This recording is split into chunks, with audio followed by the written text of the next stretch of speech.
దక్షిణ నియోజకవర్గ YCP MLA అభ్యర్థి వాసుపల్లి గణేష్ కుమార్ ప్రచారం ముమ్మరంగా కొనసాగుతోంది. సార్వత్రిక ఎన్నికల ప్రచారంలో భాగంగా 27వ వార్డు వైసీపీ నాయకులు సర్వేశ్వర్ రెడ్డి ఆధ్వర్యంలో దొండపర్తి జంక్షన్ లో కొలువుదీరిన శ్రీ ఎరుకమాంబ ఆలయంలో పూజలు చేసి ప్రచార ర్యాలీ ప్రారంభించారు.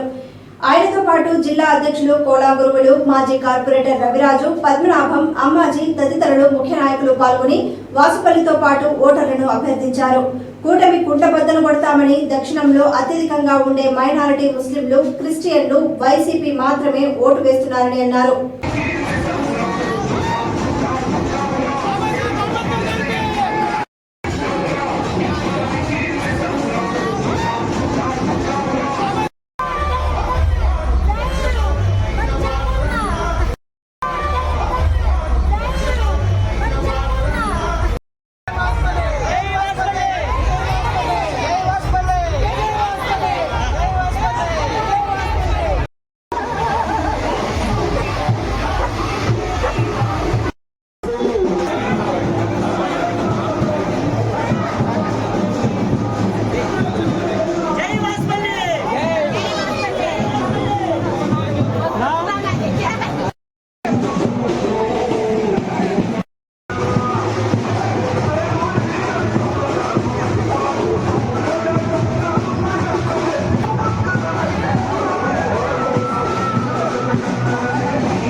ఆరోగ్యశ్రీ 25 లక్షలు రూపాయలు ఆ మనిషికి ఖర్చు పెట్టే విధానం జగన్మోహన్ రెడ్డి.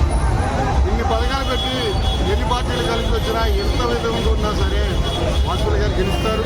గెలిచే ప్రయాణంలో ఉన్నాం. నా వంతు సాయి ఈ ప్రాంతాలన్నీ కూడా ఒక సమయంగా తయారయ్యాయి. వారు ఆడుదాం ఆంధ్ర అనే క్రీడాకారులకి ప్రత్యేకతను ప్రోత్సాహం అందిస్తూ బడుగు బలహీన వర్గాలకి అనేక సంక్షేమ కార్యక్రమాలు నిర్వహిస్తూ ఈ రాష్ట్రంలో విద్య, ఆరోగ్యం రెండూ బాగుండాలని ప్రత్యేకతను కార్యక్రమం చేపట్టడం జరిగింది. మరి సోదరులు ముస్లిమ్స్ 100%కి 90% ఈరోజు ఓటు వేస్తామని చెప్పేసి ప్రతి ఒక్కరు కూడా స్వతహాగా ఇంటికి వస్తూ ఉన్నారు అన్నమాట. మహిళలు బుర్కాలు వేసుకొని వస్తూ ఉన్నారు అన్నమాట. క్రిస్టియానిటీ పాస్టర్స్ అందరూ కూడా ఆల్ చర్చెస్ అక్కడ ఉండే ఏదైతే క్రిస్టియన్స్ అందరినీ కూడా వన్ సైడ్ ఈరోజు ఏమో జగన్మోహన్ రెడ్డి గారు చేస్తూ ఉన్నారన్నమాట. సో ఈరోజు వాళ్ళు అనుకున్నారు ఈ 3 పార్టీలు కలిస్తే అక్కడ 3 టీంలు వర్క్ చేస్తూ ఉన్నాయి. అలాగనే ప్రతి వార్డులో కూడా 4, 5 టీంలు, 3 టీంలు ముస్లిమ్స్ ముఖ్యంగా ఏదైతే సెక్యులరిజం కాపాడగలిగే ఏకైక పార్టీ